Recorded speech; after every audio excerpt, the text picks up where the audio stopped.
Welcome to ViviTalks. I'm Vivienne Aerts. Join me in celebrating 100 talented female musicians from my last album, type of thing. Empowering female cacao farmers in Congo's Virunga State Park and restoring the rainforest. Delve into the musical journeys, creative processes, and unique perspectives of these talented women that were involved in the making of this album. Today I'm talking with Jeanne Gies, singer-songwriter and storyteller, and clarinetist. Listen to our conversation as we talk about the connection between music and the human experience, how she moved from clarinet to singing, and how she developed herself as a singer in New York City. Dubbed a pro by Newport Jazz Festival founder George Wein, Jeanne Gies is recognized for her full-bodied, emotionally expressive voice and unique phrasing. A New York City-based singer-songwriter with an international presence, Gies has performed and recorded with a stunning array of jazz greats. Great. Now, how do I make the screen big? Awesome. Well, welcome to my official podcast. It's such a pleasure to have you here. And Jeanne, I'm so thrilled to be here. I've known you for a bunch of years, but we only met recently through this project, and such a pleasure to have you on it. I love to know more about you. This podcast is going to be about that. So let's just start. Where are you from? What do you do? And what are you excited about? Easy enough. Well, I'm from Milwaukee, Wisconsin, and proud to be. My whole family's there, and luckily it's a very short flight from New York City back and forth to Milwaukee, so I go back all the time. Of course, that's where I got my start, right? I started out really as a clarinetist, and I was a clarinetist in a Dixieland band. Cool. And even farther back than that, my grandpa, who was he's my hero, he was amazing, sang in a barbershop quartet. And my mother sang in church. So I came from a really musical family, and also was just blessed to be surrounded by, my grandpa had every album and played them all. And so I heard a lot of music in my youth. And then I thought that I was going to be a clarinetist. I was a pretty good clarinet player, honestly, in my day. And so I played clarinet in this Dixieland band, and it was all guys and me, and somebody had to sing, and so they nominated me. So when I was 19, I started singing with this Dixieland band, and then it evolved into more of a, we just did all kinds of things then. We didn't just do Dixieland anymore. We kind of evolved into a band that played at a lot of corporate events and festivals, and weddings, and all kinds of things like that. And then I just ended up singing more than I played. And that's how I started singing. Nice. And then when did you move to the city? Because you're Really, in New York now. Yeah. I know. I believe I came around like 23 some years ago. Yeah. And I really came here, for two reasons.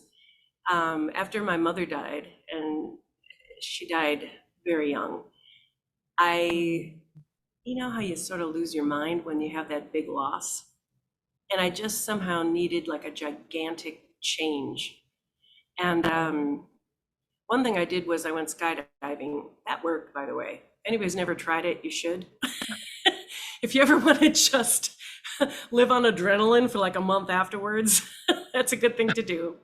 So number one, I went skydiving, and number two, I came to New York City because I thought, well, if I want to evolve musically, probably this was the place to be. So how did I go then? Well, Maybe that's 20 years ago. Yeah, it was quite an evolution. I mean, I was used to working 2 to 3 times a week for 10 years. I worked with that band in Milwaukee. And so when I came here, I knew a few people.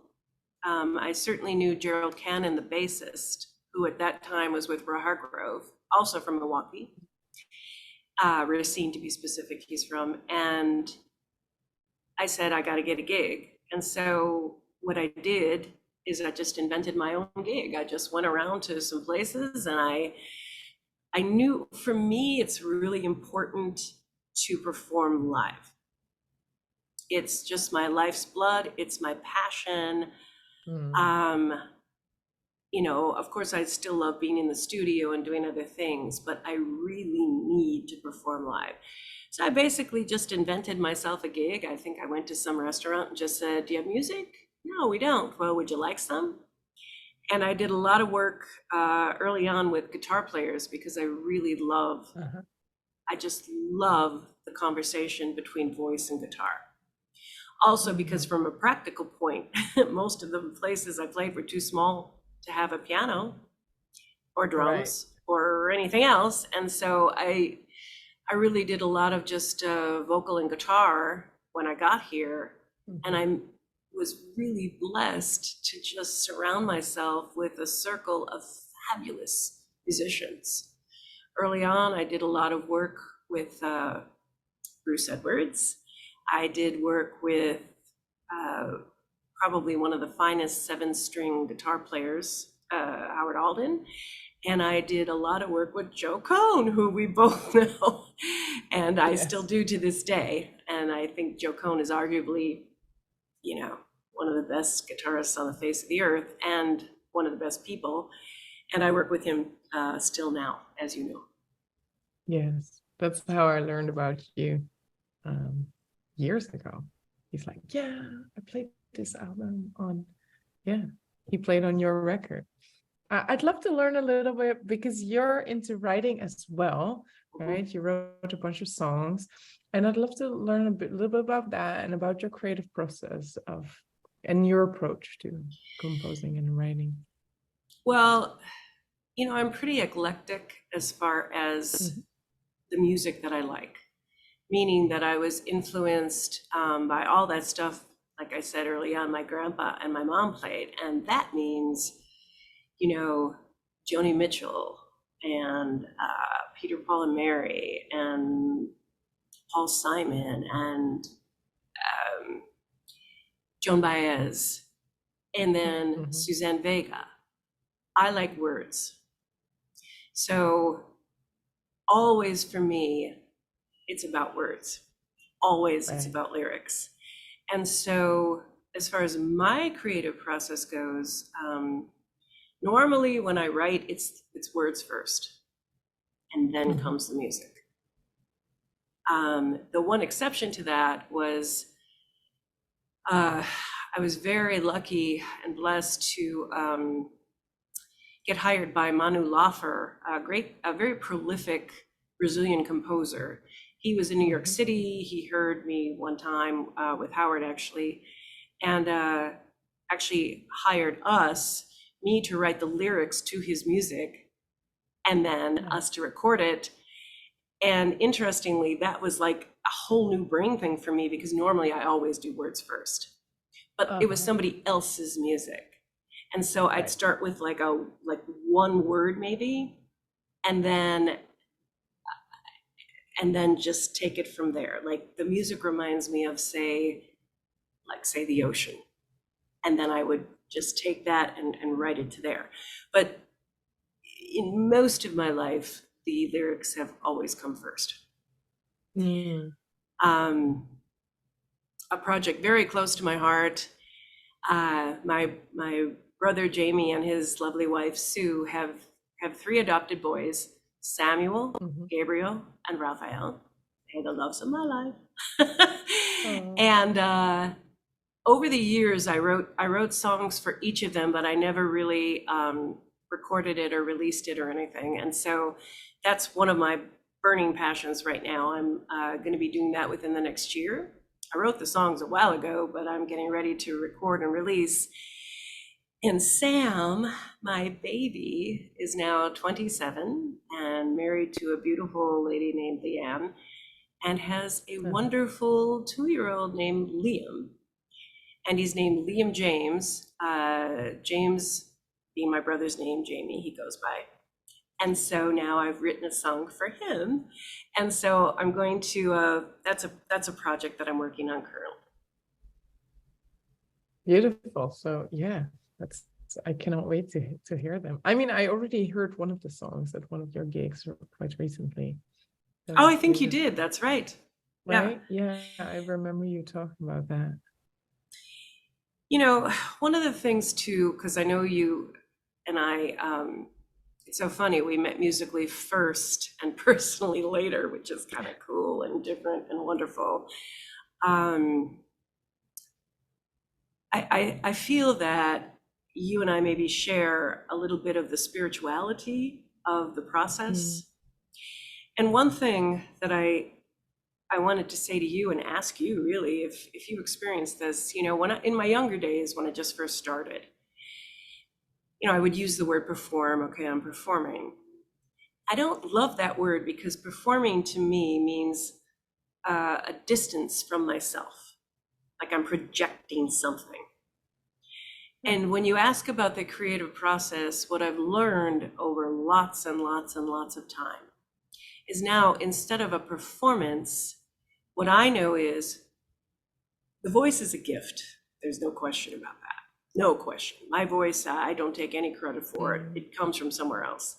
And when I'm emotionally honest and just kind of channeling from somewhere else, that's when I'm at my very best. And I had hints of it always along the way, but now I really know how to tap into that. So there is no performance anymore. The minute that the first note comes out of my mouth, I'm just coming straight from the heart. And I felt that this album that you did came, absolutely no doubt about it, straight from your heart in so many respects, and united so many of us. And the funny thing is how interesting that even though, you know, we both had a lot of similar connections in New York City and we knew a lot of the same people, we'd never physically met. Right. The first way that we met, I heard your music. And in fact, during the height of the pandemic, sat there in the kitchen with my beloved Michael Rorby, who's a great trombonist, but also a very great studio, because I could never have done it without him. I don't really know the recording process. He helped me with that, and recorded your music before we even met. Right. That's pretty amazing. So I felt that you and I had this intimacy even before we met. That was pretty cool. Yeah. Yeah, that's so well put, and thank you for sharing that. It really means a lot. I mean, obviously, I had listened to your music already years ago. So when this project came along, and I just started making a list of cool peoples, it just became a very long list, and singers needed to be in the, like, that song is like 26 singers from all over the world. And some of them are like classically trained, and some have a different styles, but we all made it work. And I think that's very special to have all these voices blend in that way. And, you know, there's a big band song on it. So everybody added their thing to it in a way. And well, yeah. I love the whole album. I mean, each song touches me in a different way. I will say Just Go, which is the one I had the honor of being a part of. Wow, we were in the middle of a pandemic where I really wasn't sure if I'd ever be able, it just chokes me up saying it, to perform for a live audience again, the thing that feeds my soul. And what did you say? When the road is lost and you don't know where to start, you follow your heart. Yeah. Wow. I mean, that just resonates. Right.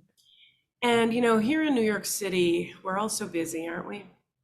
And we just move at a very fast pace. And it's easy to just, okay, that was part of the past, and now we move forward. But I think it's kind of good to remind ourselves sometimes, this is something we almost lost. And what a gift it is to connect musically and then just vibrate at our highest frequencies, and you never know, you never know who listens to the music. You never know, but whoever it moves, whoever maybe we cause to feel an emotion, then as the people who have this gift that we got from somewhere, then I guess we've done our job, right? Yeah, totally. I'd love to hear from you a significant moment when your music had or your performance had a profound impact on somebody's life. When do you remember a moment where you? Yeah.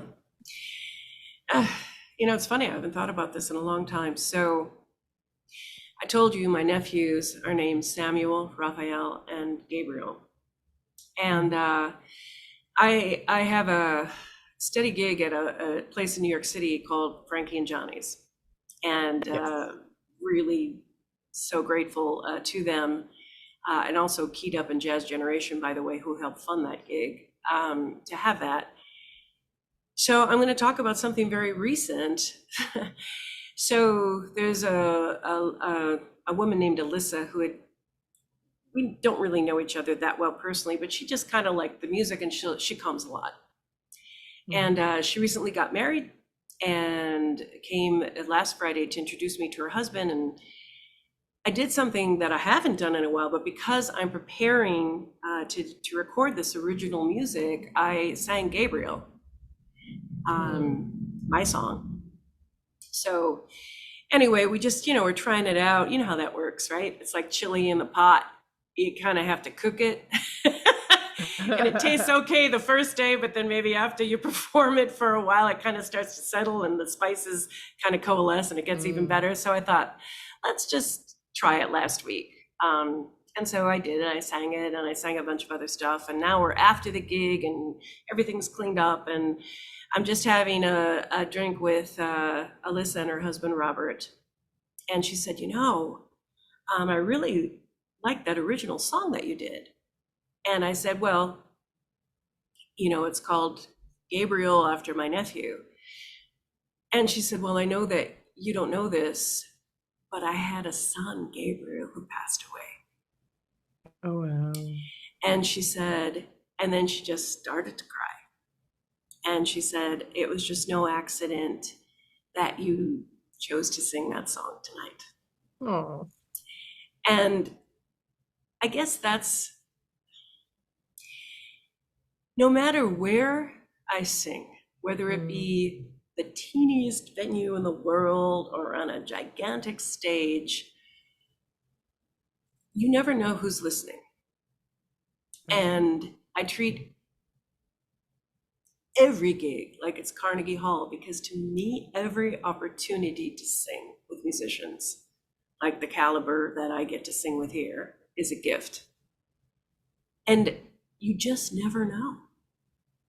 And so that just happened last Friday. How about that? Wow.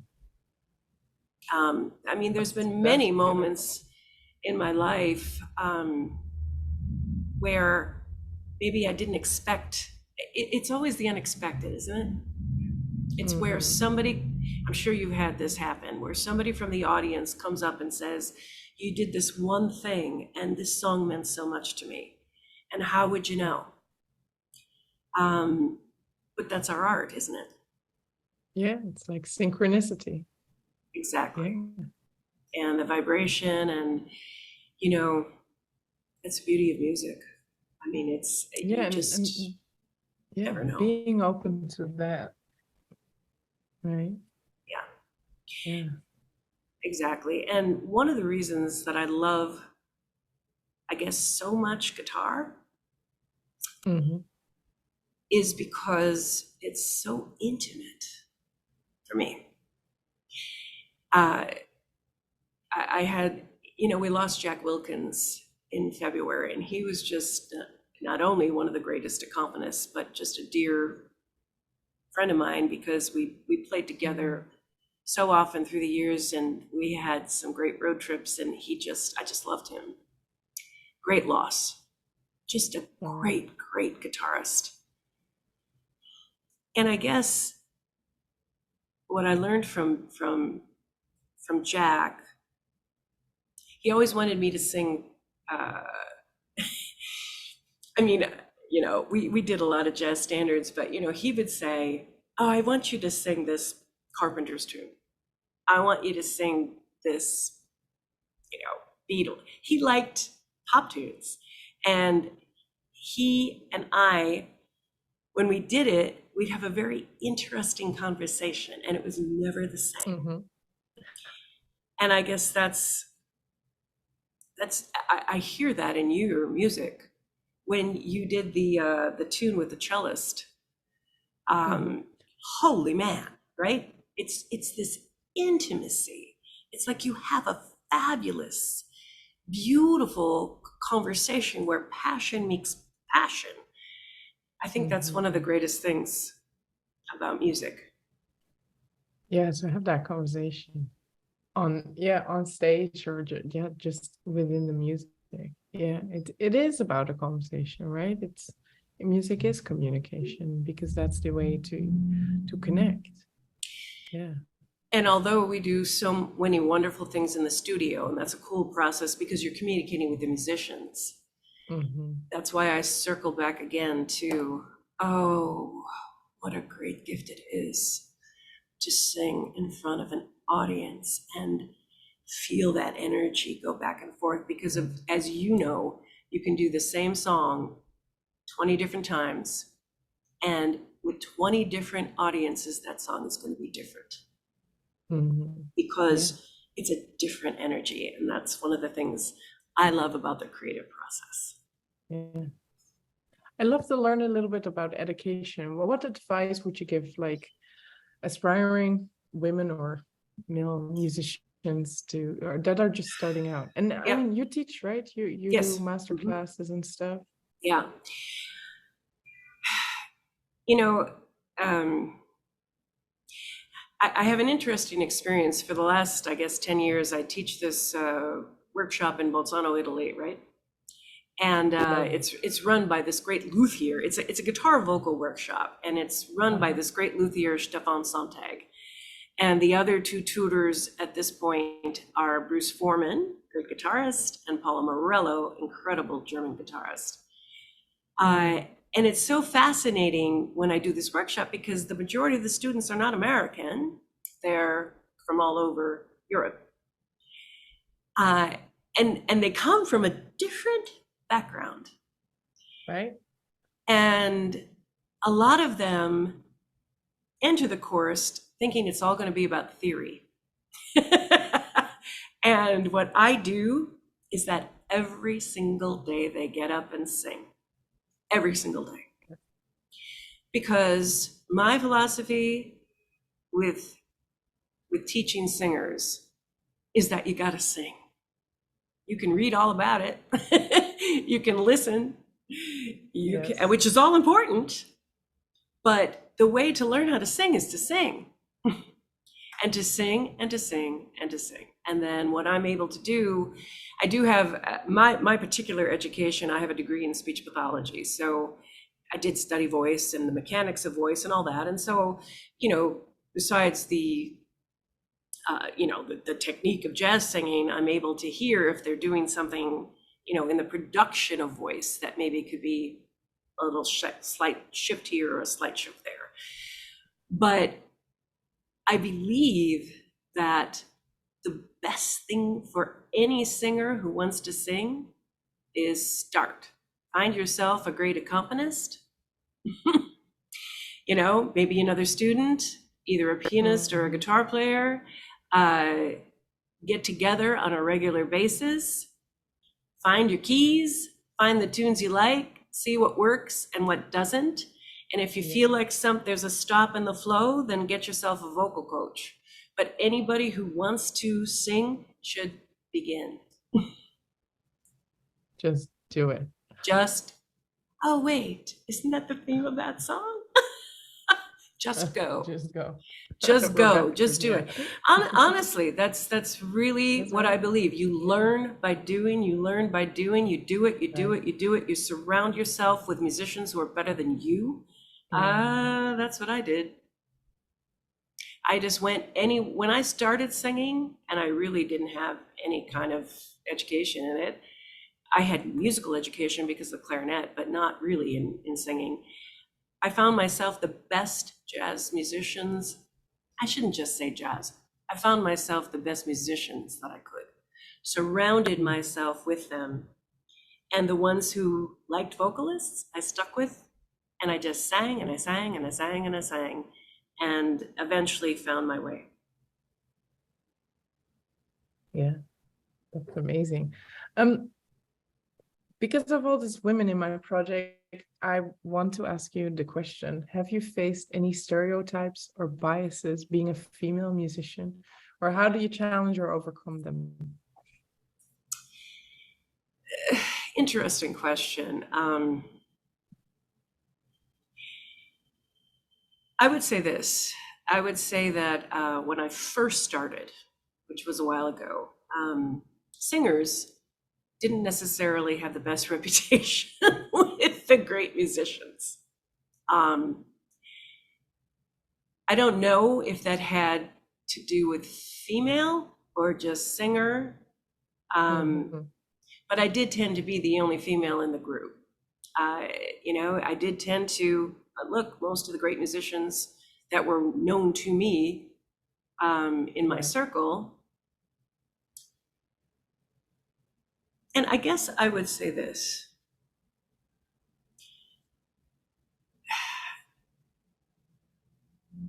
To supersede stereotypes or any kind of racism, any kind of anything that's negative, frankly, in your orb. I believe that the best thing to do is what you say in that song, is follow your heart, and also to not buy into it. So in other words, I would surround myself with musicians. There's some musicians who I don't know, maybe they didn't necessarily like singers, or maybe, as you said, maybe they didn't have a lot of respect for women as a sex. And if I found that happening, I would address it and move on. And what I found is that as we embrace our own power, and I come back to that theme of emotional honesty, when we are true to ourselves and true to our passion. Fear is the great disabler, right? Yes. And sometimes it's a lot harder to allow yourself to be emotionally vulnerable and true to your own self. It's sometimes more comfortable to just say, okay, that's it, I give up. But if we can embrace our own power, not only as women, but as musicians, as beings, as a powerful, positive force in the universe for whoever we are, whatever sex, whatever gender, whatever we believe in most. If we can embrace that power and then allow ourselves, this is the hard part though, allow ourselves to be emotionally honest and emotionally vulnerable when we take that gift and share it. That, I believe, resonates throughout the universe, and that's how we make a difference and overcome whatever those ideas are that have nothing to do with reality. That's what I would say. That's so beautiful. I totally agree. And we're so blessed. I mean, this music that we make really does transcend. Music transcends everything. Time, space, gender, everything. It's a gift. And I really want to say, if I didn't say earlier, how grateful I am that you included me in this project. It resonated with me in every way. And I think it's such an interesting tale that where we met first musically, then once, and it was really like a year later, I think, when we actually met in person, I felt like I've already known you. Right. And that's the beauty of it, and the beauty of this project. And, you know, your intent is so clear that I think you wanted to make a positive difference in the universe. And you have.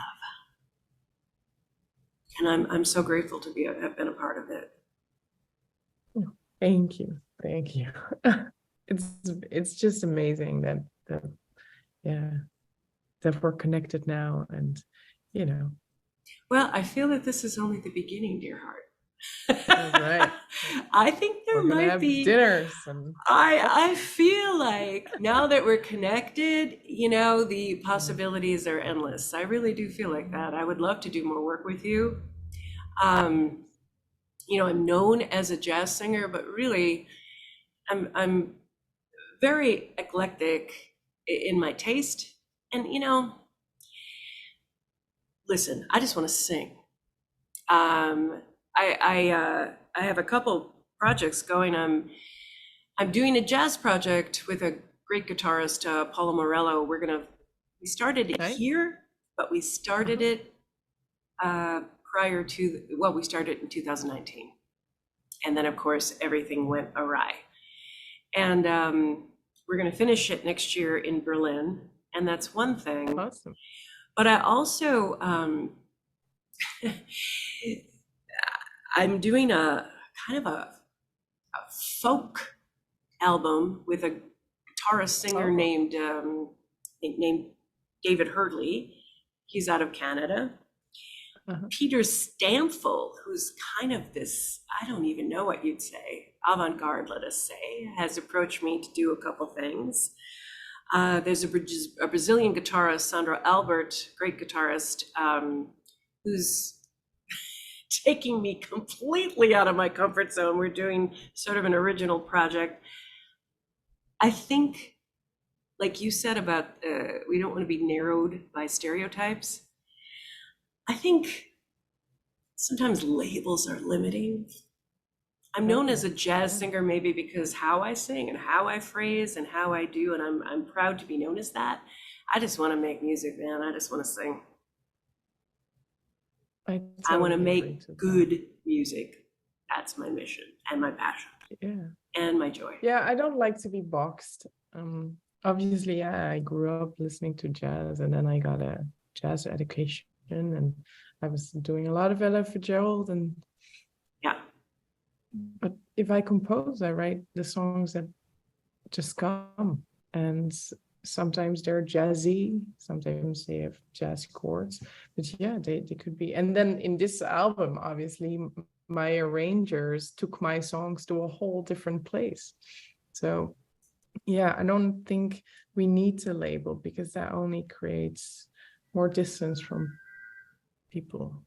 I agree with you 100%. Forget labels. Let's just sing from our hearts and surround ourselves with amazing musicians and create, right? And that, isn't it great how you never know how it's going to turn out? Yeah, I like that. You know, you start it, and the process is so fun, because sometimes what you think is going to go right goes completely left. But one way or another, the process is amazing. And then you have the finished project. And then let me ask you this. Isn't it true that the minute that you finish this, as you have now, can you hardly wait now to get on to the next thing? Yeah, there's so many things I'm working on. Right? Yeah, they're all different. I know. I love that, though. You know, it's always the way. It's like you put your heart, your soul, your passion, your blood, your sweat, your tears into this thing, and then you finish it. And now it's like, okay, let's keep going. Because Yes, totally. in this wonderful life that we have, how amazing to use this gift that we have, this voice, in a lot of different ways. I think that's fantastic. Yeah. I love that. I love to learn a little bit more about your practice routine, because you mentioned you're a speech therapist as well. So you must have like, I'd love to learn a little bit about that. Do you have a warm-up set, or what do you do? Well, as keep all your of voice my healthy? all of my voice students would tell you, near or far, I do not do. Oh golly, now I'm saying this on the air, but I will tell. They all know anyway, and they're always surprised about this. I don't do the traditional warm-ups. I don't have anything against them, and I think if you do them correctly, that's cool. What I find is that sometimes, especially when you're working with a student who maybe is relatively new to voice, those traditional warm-ups, they're straining. And anytime that you have any strain, you're doing something wrong, right? Right. So You're I right. find that the best warm-ups for my own students is to sing something that they really like. Just to sing a song that they really like. And if nobody's dictating their key, they're just going to automatically do it in a key that suits their voice. And wow, now I'm hearing, okay, this is a good, I can hear, of course, when they sing, what's a sweet spot for them, what key might work. And then we have a place to begin from. And I know you asked me personally about my own warm-ups. Well, you know, it's funny. Practically speaking, like in 20 years, I don't think I've ever had any time to warm up, because it seems like you're tumbling off a plane, you're tumbling off a train, you're getting there at the last, you know, what does that mean? I don't know. But how I learned to sing, well, I have to be honest with you, the clarinet helped a lot, because of course that taught me breath support. So I think if you have great breath support, you're 90% of the way there, because then you're not gonna strain your voice. But my own warm-ups, basically what I do is I just sing. I don't do any of those. I figure out what songs I'm going to be working on, what song moves me at this particular time. And I sing it, and I sing this, and I sing that. And what I know is that when I don't feel any strain, and of course, when I was learning how to sing, you know, of course, I worked on sustaining notes and this and that. But for me, I will tell you this, mic technique is very important. And I teach that right out of the gate, to the rank beginner to the most advanced. Because I do believe that if you're going to be a professional, you're going to sing with a microphone. And I think it's really important to let the mic do the work for you. So I do also teach a lot of mic technique. But as far as warm-ups and all that stuff, man, I just make sure that I also think it's very important to use a monitor. I'll throw that out there, because otherwise we do tend to strain if we can't hear ourselves and we don't sing our best. I make sure I've got a monitor. I make sure the mic works. I pick a tune in the set that I know that is it's sort of an easy warm-up tune, and I start with that, and that's how I go. But to my students, I teach them to warm up laying flat on their back on the floor, so that they know that they're using their diaphragm. That's a little trick. And sing songs they love. And undoubtedly then they tend not to strain. They tend to sing in a key that works for them. And then they replicate it when they sit up. And then once they've got that feel of using a voice in a healthy manner, then we expand, we expand, we expand. That's what I do. Oh, I really like that. Yeah. So how do you navigate the balance between staying true to your artistic vision or the things you really love to do and meeting, getting by, or just having hobbies or making rent, or how do you balance your life? And I mean, New York's big city, so we're always running around. Yeah. How do you keep balance? It's not even just about financial balance, it's about psychological balance. I think particularly when you live in New York City, where I think it's so easy for us to get caught up. It really is an enormously fast pace here, right? Right. I guess, from a financial standpoint, I've always known that it would be difficult to just only make money off of the singing. And that's why I got the degree in speech pathology. So it's always enabled me to teach. I also work with accent. So in other words, some of these singers who come from other lands and do have accents, I'm able to help with that, who want to sing. I think what I really would like to speak to is the importance of psychological balance, right? Because with the music, it's like a roller coaster, I think, sometimes. There's a lot of pressure on us, especially now with social media. So now, guess what? You don't just have to be able to sing, you have to be able to learn how to use friggin' Instagram, which So how do we balance all those things we're called upon to do as an artist, which is never just about the process? I wish it was. I wish all it had to do with was singing. But it's also about managing ourselves, getting the right musicians. As you know, there is no such thing pretty much as a manager anymore, so you do it all yourself. How do we stay true to the art and still stay balanced? I will say this, for me, it's a lot about travel. I find that, yes, it's so great to perform here in New York City and surround myself with these fabulous musicians. But travel is critical for me, because guess what? There's great musicians all over the world. And I find that the more that I get out of my own way, meaning, sometimes when we're in this routine of drive, produce, it's all, we put the pressure on ourselves. And sometimes that kind of saps creativity. When I travel anywhere in the world, it's so amazing that you get out of your own head and out of your own way. You meet amazing people. There's amazing musicians everywhere in the whole world. When you're vibrating at that high frequency, you seem to attract them. And I find that that's when my creativity really flows.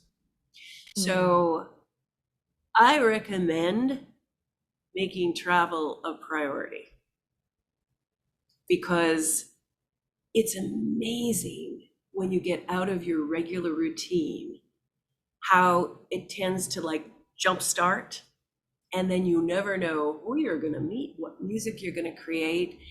And I find that when I'm in nature, particularly like by the ocean or in the mountains or pretty much anywhere in nature, and be quiet for a minute, which is hard to do in New York City, just be quiet, that's when the creativity really flows. So travel's a big thing for me. Yeah. And then I come back to this crazy place where we feed off a different kind of an energy, right? It's a different energy in New York City. Amazing. Well, do you have you talked a little bit about the upcoming projects, right? You're recording your new album with these songs for the original project for those my babies, Samuel, Raphael, and Gabriel, is very close to my heart. What I I made the joke about social media, but I have to tell you that my joy is in the process of making the music and performing the music. I haven't been the best at putting the music out there. Because it didn't come easily to me, and it just wasn't a project that I've really tackled. And so one of the things that I resolved to do during COVID is, okay, Jeanne, you're going to have to learn how to do all this stuff because I don't have to, but I'm choosing to learn now how to actually put things out there. And so a couple other things, not only did I lose Jack Wilkins, this great friend and great guitar player this last year, back in 2019, that original project I was going to do with Paula Morello was centering around Larry Willis. And literally a month before, when the studio was booked and the plane tickets were booked and everything was booked, he passed away, the great pianist. So I have some live things that I've recorded that I've never put out there. I also have, oddly enough, a duet with Steve Miller, and I do mean the Steve Miller. There's a story behind that, maybe for another time. But anyway, that I haven't put out. We recorded But Not For Me.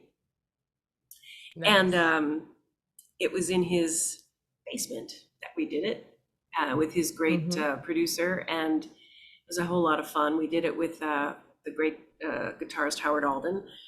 So what I can say to you is this. First of all, if you're in New York City or anywhere else and you get to New York City, come see us on a Friday night at Frankie and Johnnies. But I would also say stay tuned to YouTube, which I haven't touched in 20 years, because my resolution, and now it's public, is that I'm going to be putting out a lot of music that was recorded live, a lot of music that was recorded. And what I really want to say, Vivienne, to you, is that I hope that this was just the beginning of our liaison. I know personally now we're connected. Let's make some more music. Yes. And all these things are so excited, and I'm happy that you're finally able to put a word out. So many wonderful musicians in this city, and not all of them are, easy to be found, right? Because of you need a website now and you need all these things, but some people just haven't gotten to it. We created this Facebook group for Joe Cohn, who's basically, he doesn't really want to be seen, but he's one of the best guitar players, and as we know, on the planet. But nobody knows because he's just hiding. No, he doesn't engage in social media at all. One of my projects that I will be doing, and I didn't even mention this, a new project. So at this Frankie and Johnnies, of course, I've been able to bring together a lot of musicians, and I use two guitars. Joe Cohn is there every week. I pair Joe Cohn with other great guitarists, for example, Paul Bolenbach and Saul Rubin. Yes. Also, I work with this great bassist, Mark Lewandowski. I work regularly with Santi Debriano and Paul Gill. And because we get together every week and just experiment with all kinds of things, and it isn't easy, darling, to get Joe Cohn in a studio. But he doesn't like it. He doesn't like it. Joe likes just being in the moment. That's what he likes. But he has promised me he might run away. That for me, we will be going into the studio, and that probably is going to happen either late this year or early next year.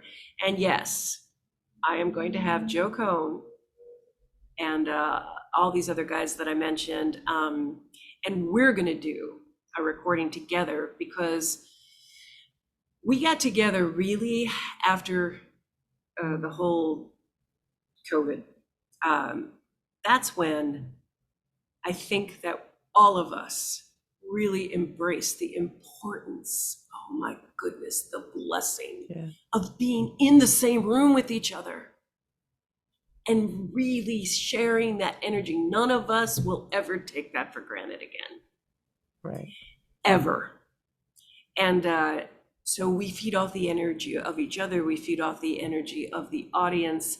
And because we've had this ability, and thank you very much, Russ and Gus at Frankie and Johnnies, for providing us this wonderful venue to just make music and get to know each other and have conversations and play with each other every week.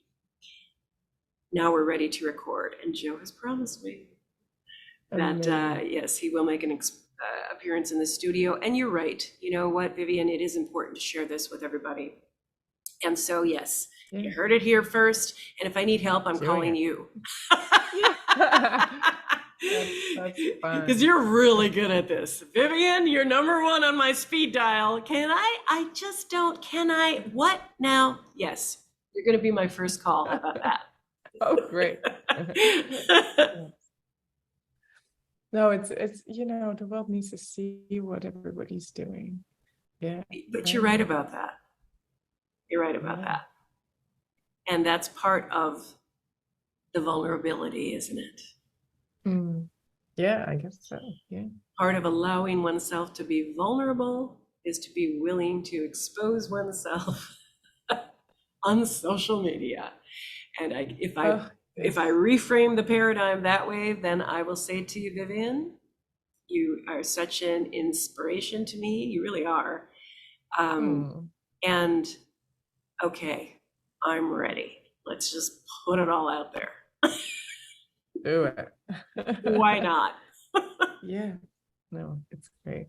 You know, yeah, it's social media is not my favorite thing at all. But yeah, I feel it's part of what I do. You have to do it.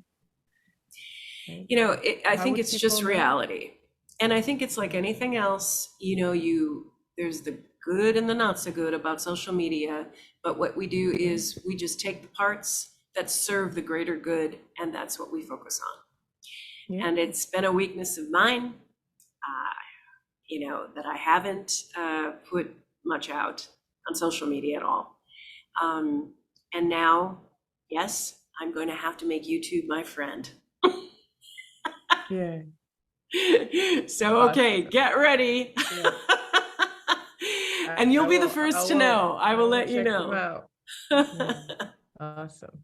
So they're going to find you on YouTube, and they can find, you have a website? I do not have a website. No, I do not. I have a link at that Saul Rubin, the great guitarist, has something called Peeps Vibes. It's Peeps Vibes.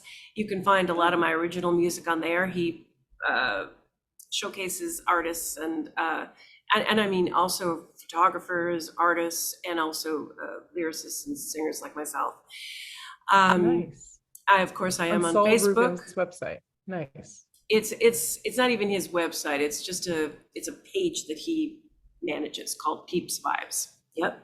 Oh, cool. But certainly I am on Facebook. Certainly and I am Spotify. I'm on Instagram, but my music is on iTunes and Spotify. That I have at least accomplished. Yes. iTunes and Spotify, all of my recordings so far are on there. Yes, people can find me there. Perfect. Well, I will put all in the description of so they can read a little bit, and they can click on the links. Thank you. That will put. So yeah, thank you for being part of my project and of this podcast. It was such a pleasure to talk with you today, and I'm sure there will be many more occasions that we'll meet. And Vivienne, I am so glad that we're connected. Really, I sincerely mean that. And me too. I really do feel like this is just the beginning for us. And I really mean that with my heart. I would just love to do some future collaboration with you. I would love that. And thank you so much. Just thank you for opening your heart, allowing your own self to be vulnerable. And wow, what an amazing project that's reaching all corners of the earth. You set out to do something positive for the universe, and you have. That's pretty amazing. Yeah. it's happening. Yes. Vivienne, Great. you're, It was you're so just a good to joy. talk to you. It is just so my pleasure, my pleasure, my pleasure. As I conclude this episode of ViviTalks, I want to express my sincere gratitude for joining me in this musical journey. I hope you enjoyed exploring the stories and experiences of the incredible female musicians on my album. To stay updated on our latest episodes, subscribe to ViviTalks on your favorite podcast platform. Connect with me on social media through Vivienne, and please check out my album Type of Thing, a musical exchange featuring 100 female musicians to empower female cacao farmers of Virunga State Park in Congo. It's about more than just music. It's about making a positive impact in the world. Your support is part of that journey, so thank you once again for tuning in. Until next time, keep celebrating the power of music, and let's continue to amplify the voices of remarkable women in the industry. Stay inspired, stay empowered, and keep the music flowing. With love and gratitude. Till soon.